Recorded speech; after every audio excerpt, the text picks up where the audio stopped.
Okay, well, it's that time. Let me call the meeting to order. And we'll go from there. Julie, could we have a roll call, please? Mr. Haw, Yes. Mr. Bergstrom, Yes.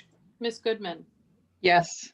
Mr. Peterson, Mr. Gentili, Mr. Dunce, Yes. Mr. Suda. Yes. Okay. Everyone has had a chance, has gotten the agenda and has had a chance to review it.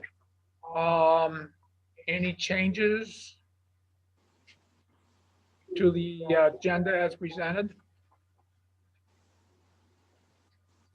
Motion to approve. I'll second Support. that. Support. Julie, can we have a roll call on the agenda, please? Mr. Dunce, Yes. Mr. Suda, Yes. Miss Goodman, Yes. Mr. Haw, Yes. Mr. Bergstrom.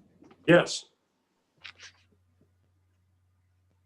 Okay, moving on. We have no public, so we don't have any public comment. Moving on to the minutes, the November 16th, 2020 minutes. Again, I presume everybody has gotten a copy of it, has had a chance to review it. I've looked it over myself. I see no changes that I see necessary to it. Has anybody else got any comments, changes to the November 16th, 2020 agenda or minutes? I did want to just point out that when we do the roll call votes, the first ones, it said 6 yeas, 1 absent, and then Barry did show up later. So when you see on page 4, there's the roll call vote, and it does say 7 and 0. It's because Barry was here for that roll call. Correct, and you got them noted upstairs in the front there, members present, that Barry showed up at 12:15. Yeah, I just wanted to point that out so you didn't think I was No, doing my math wrong again.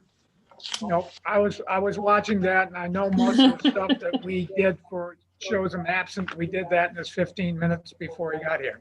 Yep. All right. No problem there. If you didn't have it on the last one, I would have questioned it. Okay. So good job. Could I have a motion to approve the minutes, please? Motion to approve. Support. Okay. Julie, could we have a vote on it, please? Mr. Suda, Yes. Miss Goodman, Yes. Mr. Haw, Yes. Mr. Dunce, Yes. Mr. Bergstrom. Yes.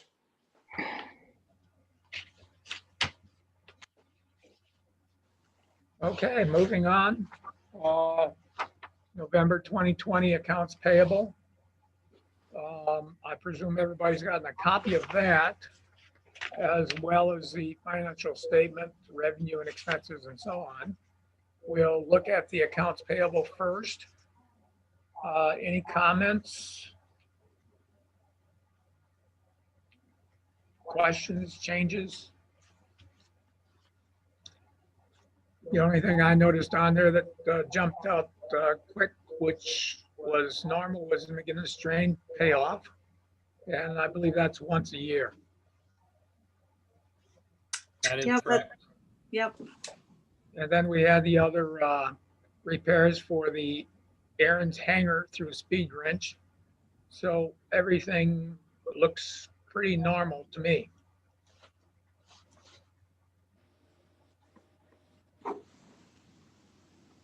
If no further comments, could I have a motion to approve the November 2020 accounts payable as presented? I'll make that motion. Do I hear a Support. second? Support. Julie, could we have- Who supported Dunce? Yes, Jeff did. Okay. The accounts payable roll call, Mr. Bergstrom, Yes. Miss Goodman, Yes. Mr. Dunce, Yes. Mr. Haw, Yes. and Mr. Suda. Yes.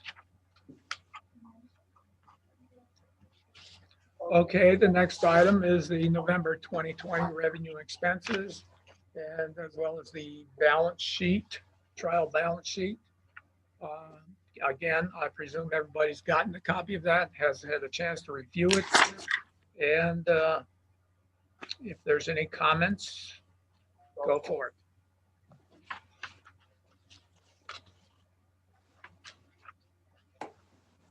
This is Barry. Susan, I do have a question on the trial balance. Mm-hmm. The liabilities item here, Mm-hmm. generally when you have a line like that, it's totaling the things above, but the Yeah, things that above are should be, zero? I'll fix that. That should be zeroed out. Okay. Yeah. Those were accounted for in September, but I had to leave it on there until I was closing out for September. So I'll fix that and I'll give it to Julie. Okay. Okay. Any other comments? Do I hear a motion to approve as presented, except for the changes that Barry just now pointed out on liabilities on the trial balance page? Make a motion. Okay, I have a motion from Phil. Do I hear support? Support. Julie, did you get that? I did, thank you. Okay. Roll Would we call, have- Mr. Suda, Yes. Ms. Goodman, Yes. Mr. Haw, Yes. Mr. Bergstrom, Yes. Mr. Dents. Yes. And the other part that was presented with the financials was the Orchard Beach aviation rent and fuel sales. I'm sure everybody's had a chance to look at that. Okay, moving on. Committee reports, discussion. No executive committee during the past 30 days. No budget committee meetings during the last 30 days, nor capital projects committee meetings. So moving on down, we are at the airport director's report session. So Barry, I'm going to open the floor up to you. Okay. Let me switch over. Okay. No airport incidents or accidents to report for the month. On the EAS eligibility, again, just the reminder that we need 2,800 and total passengers this calendar year. My numbers show us around 3,400. So barring any unforeseen circumstances, we have met our target for the calendar year. When I say unforeseen circumstances, the numbers I track aren't necessarily the numbers that ultimately the FAA and DOT gets. Those come directly from the airlines. So we have to rely on Ultimate Jet for most of the year and then Cape Air for the last quarter to actually be submitting their numbers. That I don't think that will be a problem, but it just and then there's a process. We get a preliminary report with the numbers that are reported. Then we have a chance to go and encourage people that maybe either didn't report or didn't report accurately to amend their reports before a final report gets put together by the FAA. So there's a process in that. Barry, right now you're showing 3,006 and we needed 2,800. So let's say we're pretty confident or comfortable and we haven't had December up there yet. Correct. Yes. As I was saying, it's, the total should be around 3,400. Right. But there's a lot of weird things that happened this past year. So, Okay. an example of that is especially in January, February, and March, a lot of the flights weren't actually operated by Ultimate Jet. They were operated by others. Oh, And I don't know if those others even report that type of information to the FAA. There's not that many passengers in those months that were impacted, but all of those things need to come together. The numbers are there. We just might have to do a little work once we get the preliminary report to make sure that everyone is reporting correctly. Follow. So that's my update there. Airfares. Again, we're seeing similar trends to what we've seen the last couple months, although the anomaly of last month where we were the cheapest airport isn't the case, but we're only on average $10 more expensive than Grand Rapids. Actually, the range between the various airports this month is fairly narrow, you know, $200 average Grand Rapids up to $245 out of Muskegon. We're around 209 and Traverse City is around 231. So a fairly narrow range, but you know, in a good number of the markets, we are the lowest fare airport. Grand Rapids has the majority of the rest, with a Traverse City eking out a couple. And that's just base fare. Again, I always include, you know, what about parking? Because our parking is free and that shifts the balance towards us. So far in the midst of a light travel period in the middle of a pandemic, airfares are good. We'll see what the future brings in many regards. Numbers for the month and performance. So we did a total of 378 passengers in November, which is pretty much equal. You know, we beat last year by 2, which, you know, overall is, you know, good / not great. What I noticed is, you know, in October, we were doing very well with Cape Air starting, and just in general, I guess I'll say a more optimistic travel environment. Once November rolled around, and especially with the state health department issuing its warnings and restrictions on activity, and a lot of messaging around don't travel for the holidays, we certainly saw travel bookings basically come to a standstill in early to mid-November. And then each week since then, they've been slowly, incrementally rebounding. But I think that's, you know, showing here, while we had a pretty significant drop from October to November, but really that reflects the pandemic climate that we're in right now. No, December is tracking about the same as November. We might equal November. We might surpass it by a little bit. We might fall a little bit short.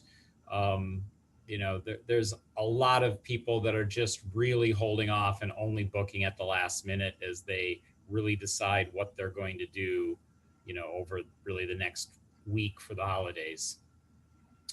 On the performance side, you know, similar numbers to what we saw last month. You know, last month we had 78% on time. This month we had 81. Better on the fewer delays, a few more cancellations. We're starting to run into weather cancellations, and those cropped up a few more times than we had in October. You know, it's higher than I'd like, and on actually both numbers.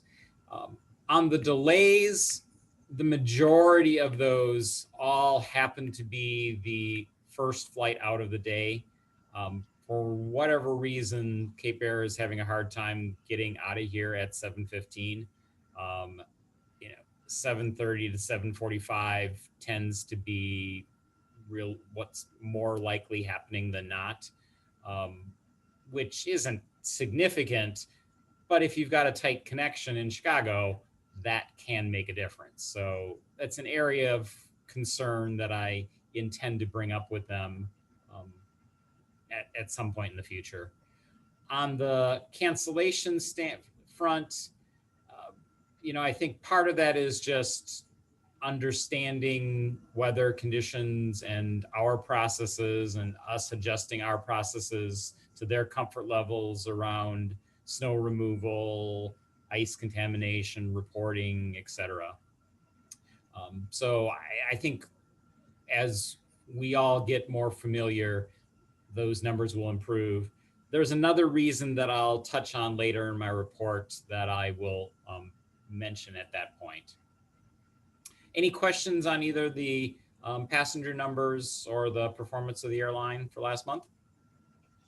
No. All set. Then moving on. As I was putting this report together, I was thinking, wow, we're essentially 9 months into the pandemic. And this is really the first time I've put a slide in because I think it is relevant for the board to kind of understand some of what staff and the airport is dealing with. There have been a lot of things that have come up over the last month that we've had to adjust and kind of deal with. For whatever reason, personally, myself has been kind of the lightning rod for a couple of them. So Do we check the people that they're getting on? I mean, at the county, they do it real quick. They just do the temperature situation. Are you doing that at the airport or not? Nope. Then? That is not a requirement. And no, we have not been doing that. And in general, that temperature taking is not really viewed as kind of necessarily the best indicator anymore of a potential infection. No, that is not something that happens. That is something that does happen for all employees and all staff, but not for the general public. So the first item here is we were notified, the airport was notified in November by the health department as they were doing contact tracing that a passenger who was known to be positive flew through our airport. And quite frankly, this to me is disturbing that a passenger who had a positive test decided that they were going to fly anyway, even though they knew they were positive. But that is what happened. By the time that contact tracing process happened or went through, it was 4 days later before we were informed. So by that period, the types of things we did aren't the same as if we would have been notified on a much more timely basis as it relates to sanitization and cleaning, just because of that time period that had already lapsed. However, Cape Air did end up quarantining the crew that flew that flight for 14 days. They took that crew out of service because of that incident. So, second item. So I'm guessing the crew came back negative though? As far as I know, yes. Okay. I actually never got word one way or another, but I would assume that if Right. it had been otherwise, I would have heard about that. Number two is Orchard Beach Aviation had an employee, so one of our 4 employees, who was I'll say a presumed positive. He never actually got tested, but a family member in his household was tested and was positive, and he had the telltale symptoms of sense of smell and taste being gone. And, so it's very, very assured that he was positive, even though he didn't go through and get a test. So that adjusted things significantly here. We certainly updated our sanitizing protocols as a result of that, and adjusted schedules to accommodate that. And there was no known spread to other staff or other personnel within the airport from that person. And both of those incidents happened just before Thanksgiving.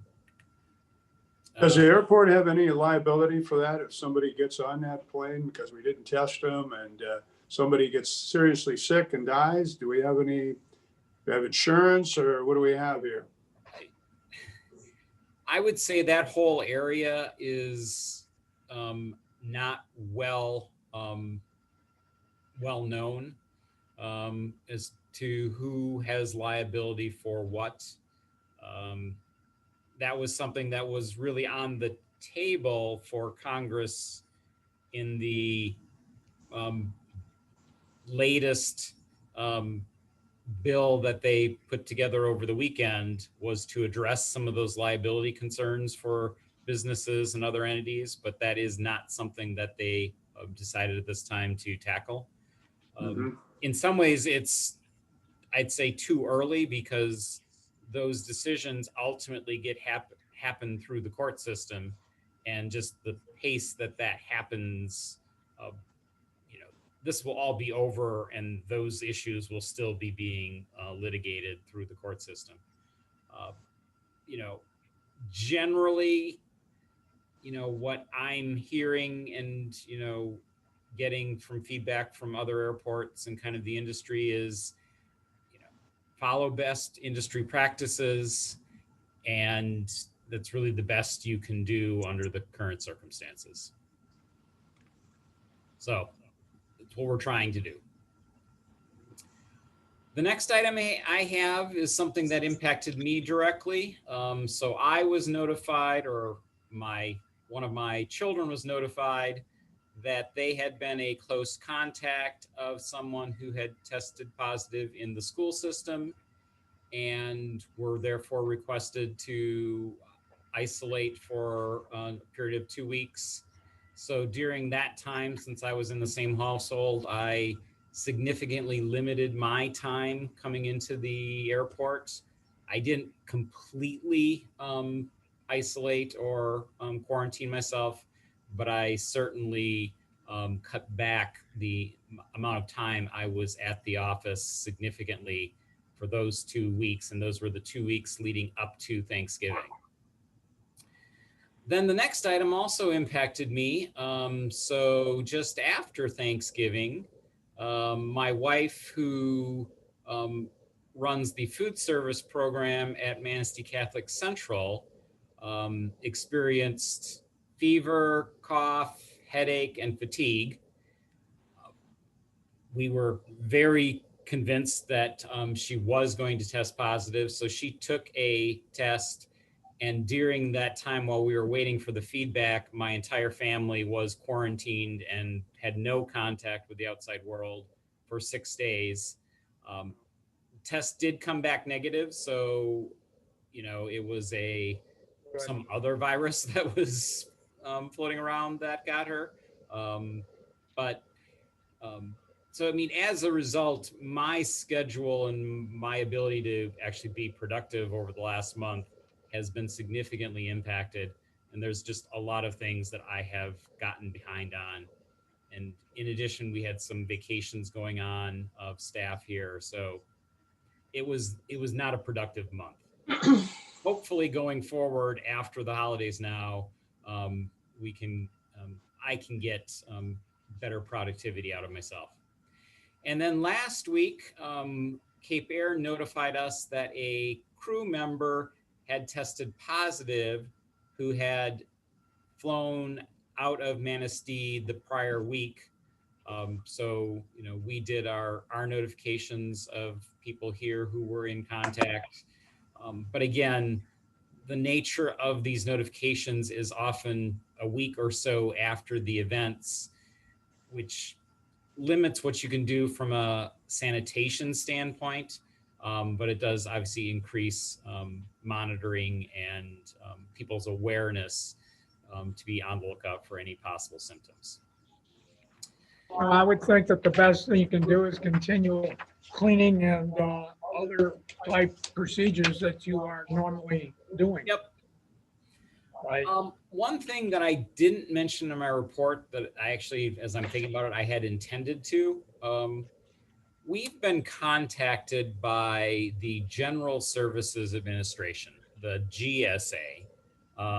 GSA is who we technically contract with for TSA's lease in our building. They've come to us and basically said that they would like us to change the terms of our lease and basically put a lot more responsibility onto our shoulders as it relates to sanitation and pandemic related items. And they graciously said that they'll pay us $6 more a month for that. I'm basically responding to them saying, no, thank you. I'm not willing to accept additional responsibility and potential liability for things and be compensated $6 a month. So just wanted to let you know that that's going on there in the background.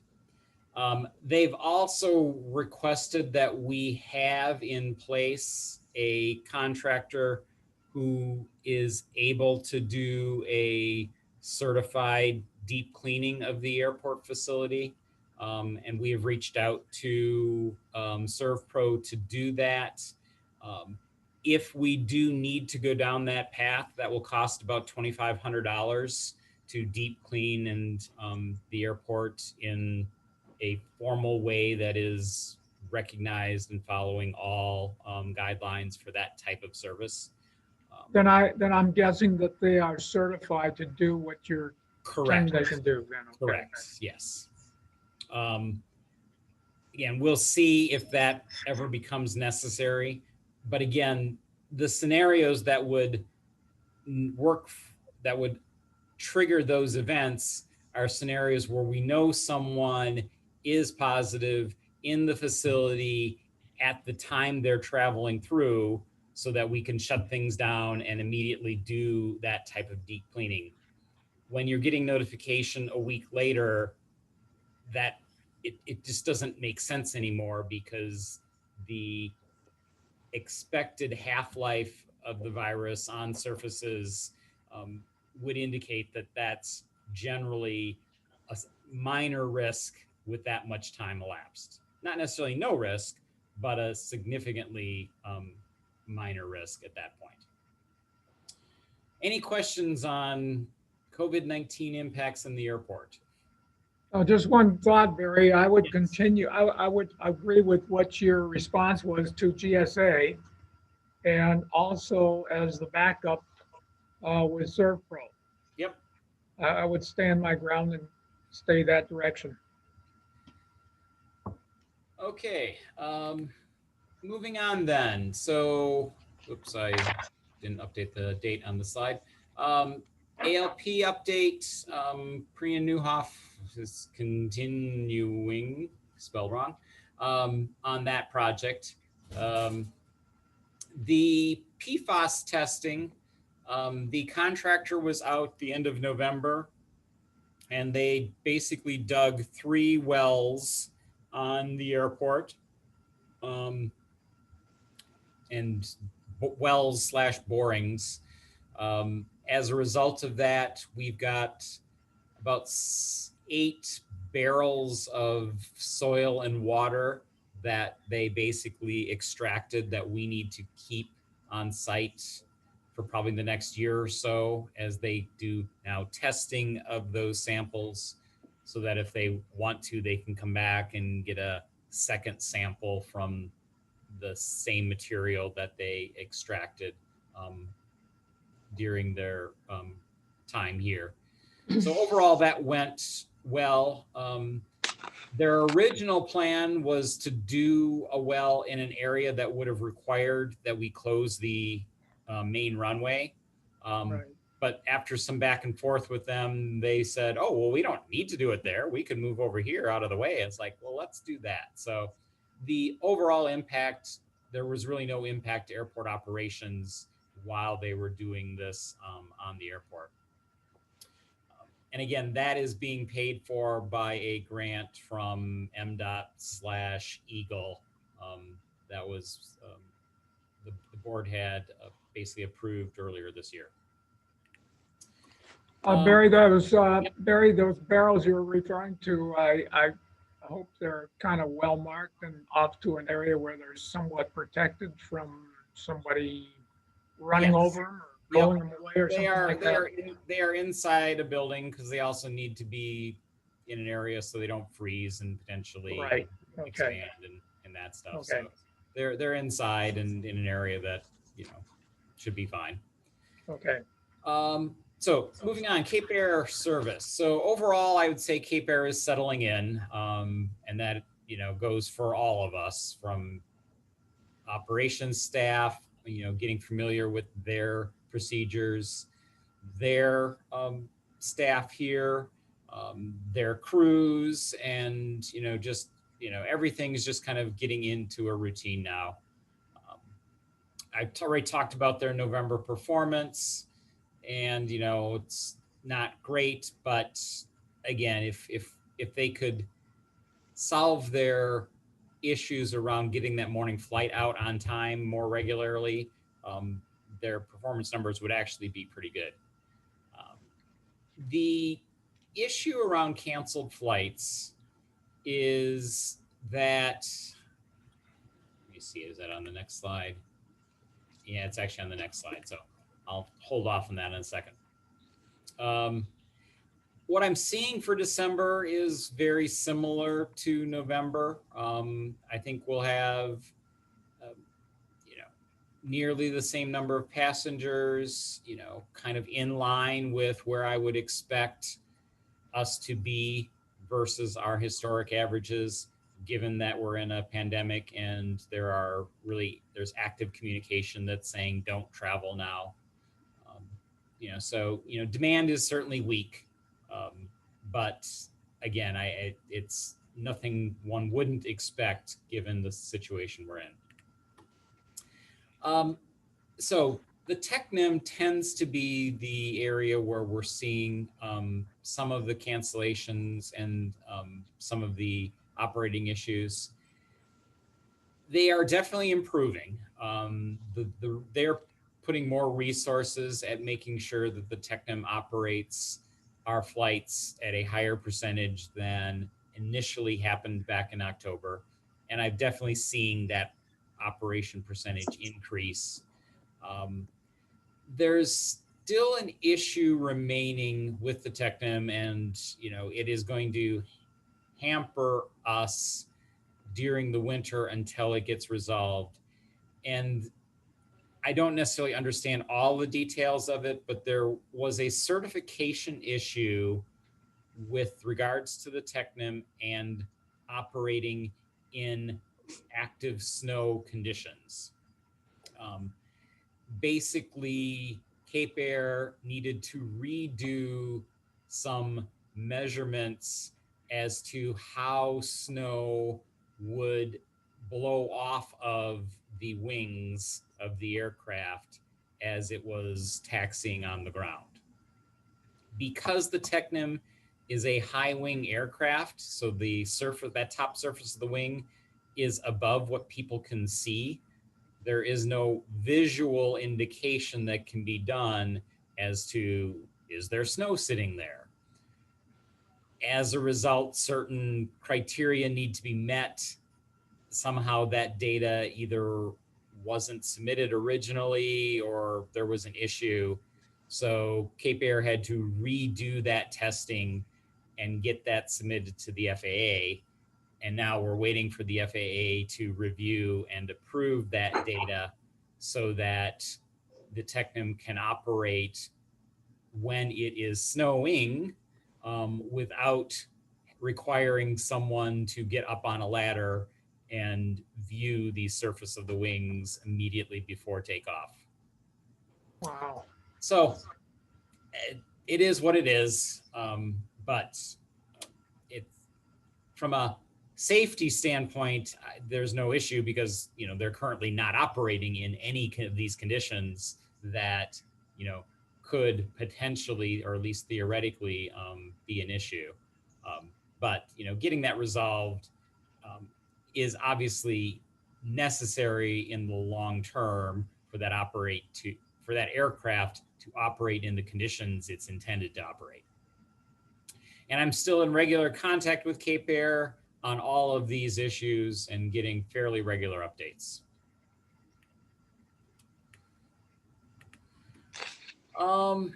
Barry, just a question. I think you may have addressed this, but so are they're using the TechNem substantially, occasionally, or what? Substantially. You know, in October, I think it was about 60% and then 40% with Cessna 402.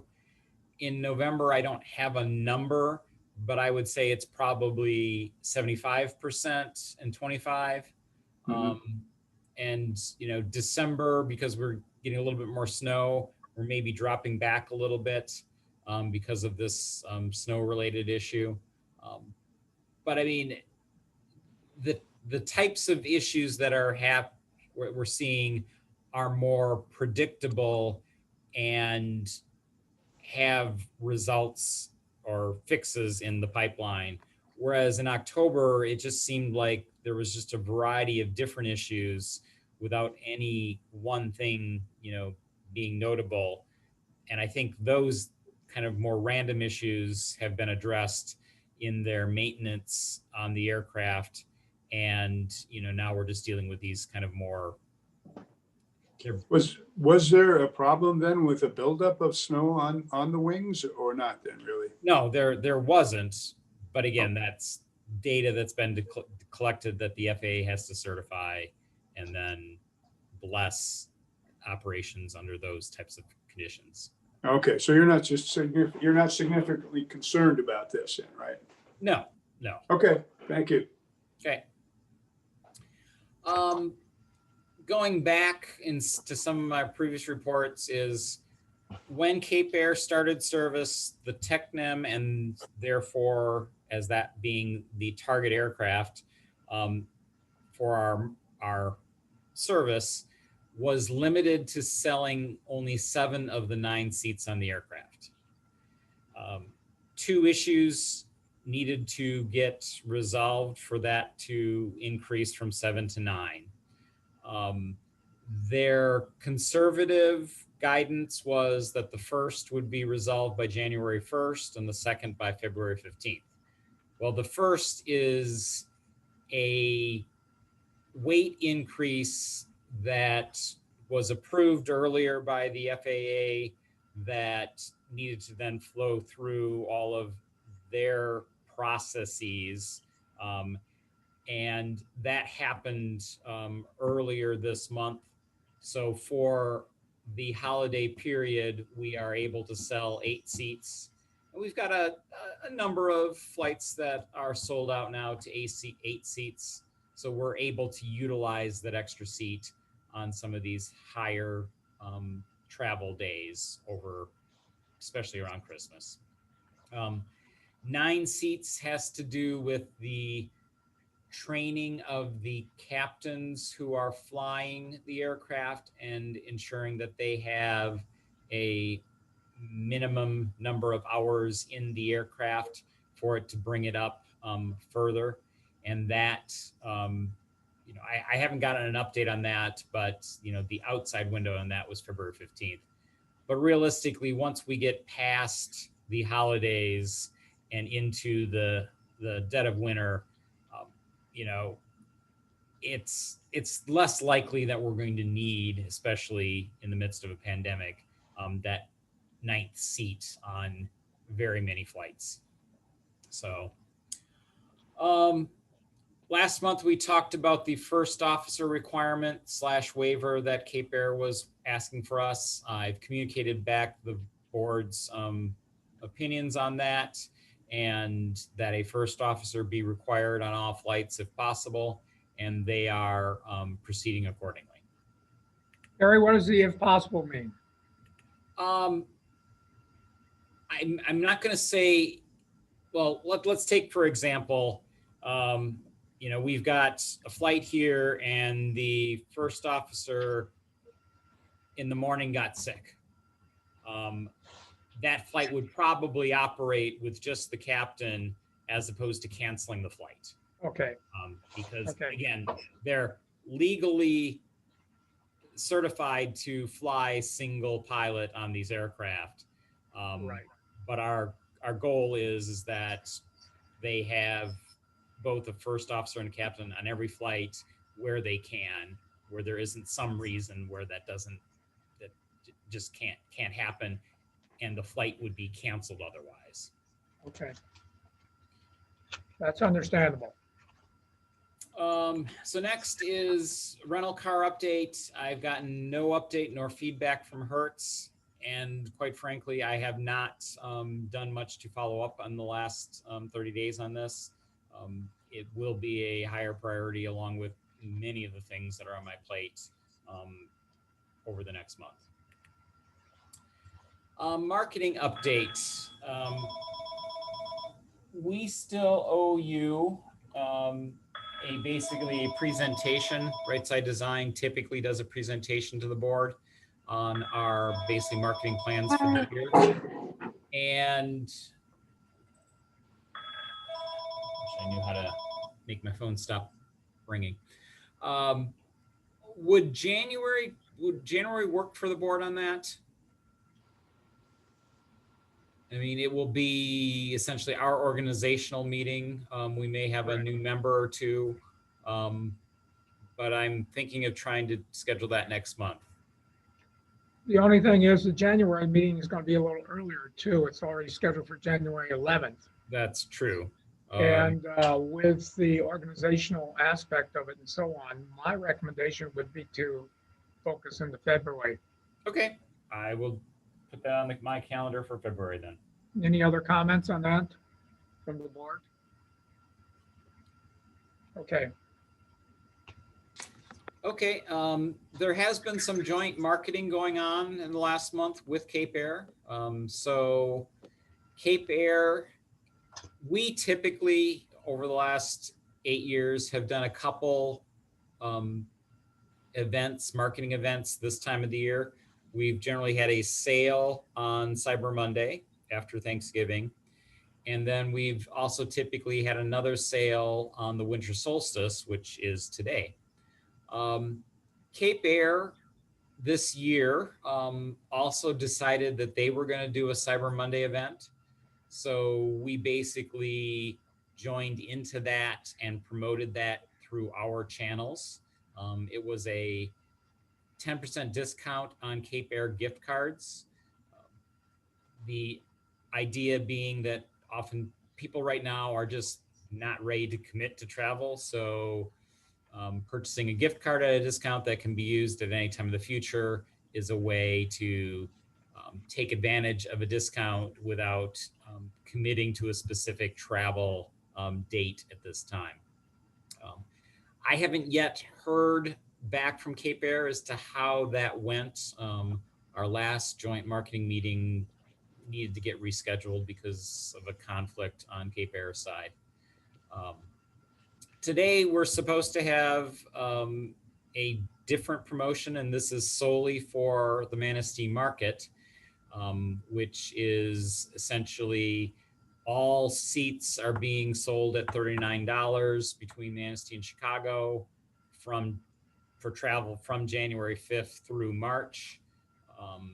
Generally, seats now are selling at $49 or more expensive if some seats are sold on those planes. There has been a hiccup this morning on that.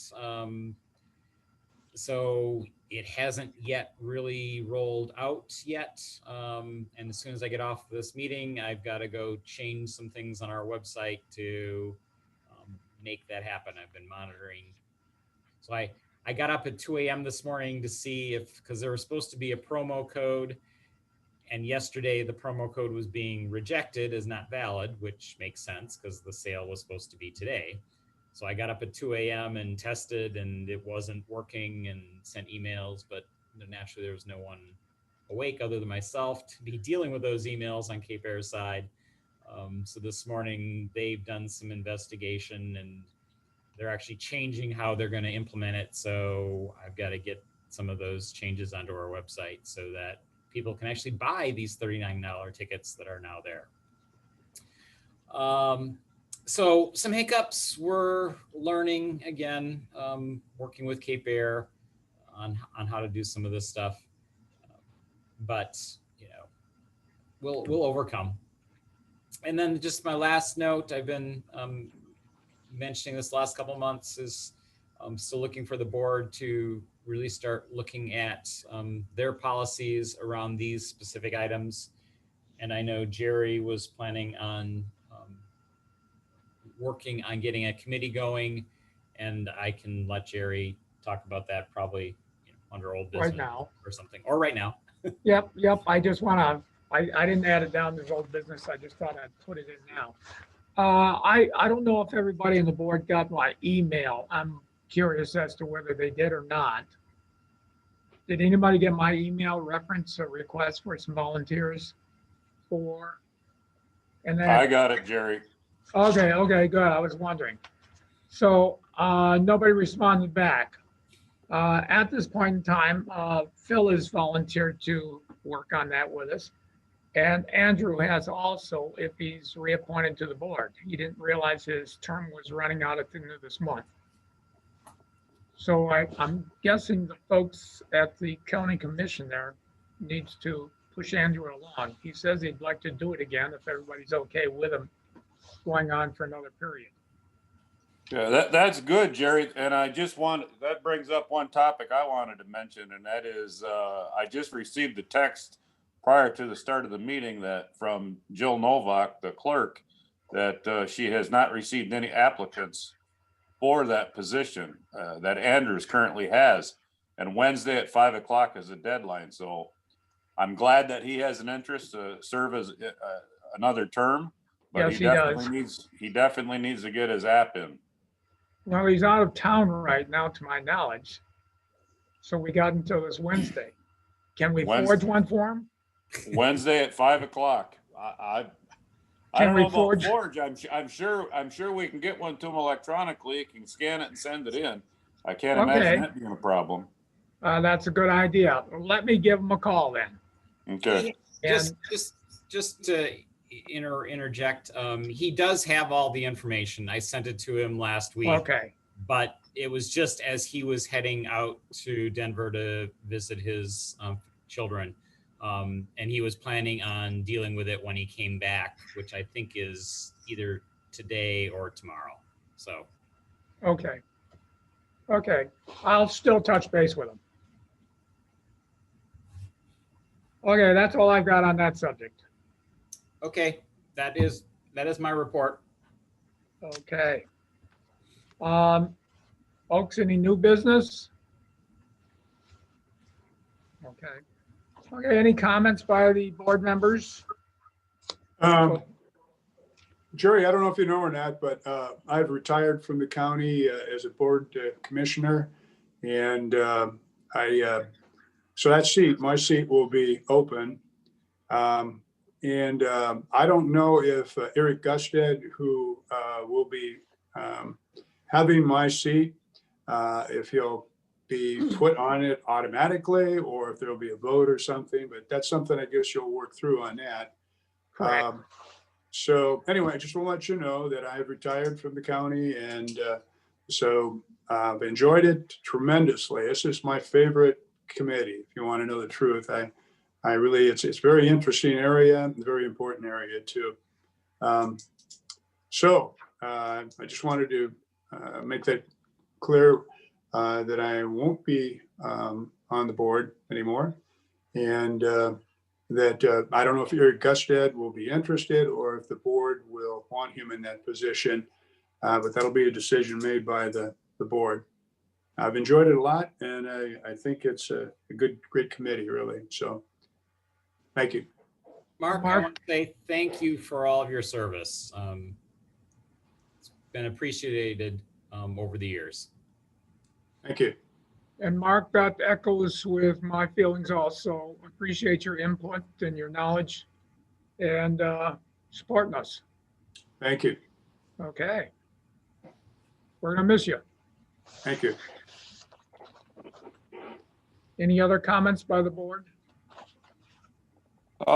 Two, I guess. Yeah, Mark, I want to echo that. Thank you for your time and service on the authority.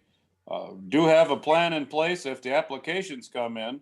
So hopefully the board will remain whole And one point of note, due to a vacation that we had to cancel, I had vouchers for United and American Airlines. We were going to go to Alaska this past June. Obviously, that did not happen. I tried to use the certifications or the vouchers this past weekend, and I was not allowed to use the vouchers to fly out of Manistee with either American or United. So that kind of was a bit of a bummer. Just a point of interest, just to pass that on. And the reason when I contacted United, they said that due to the fact that it was not a United flight per se, it was Cape Air, you know, a co-share type thing, they wouldn't honor that. So You I get thought your that was cash, interesting. you get the cash back then, or do they put it down the road so that you can use the tickets later, or? Yeah, the voucher mark is good till I think April of 2022. But I'm gonna wind up losing, I'm sure. There's no question in my mind on that, because I just don't picture using them between now and that much. I did wind up booking a ticket using it, but I really wanted to give it a go out of Manistee, and it just didn't work out. Yeah, well, It's it's too bad. unfortunate. Right, right.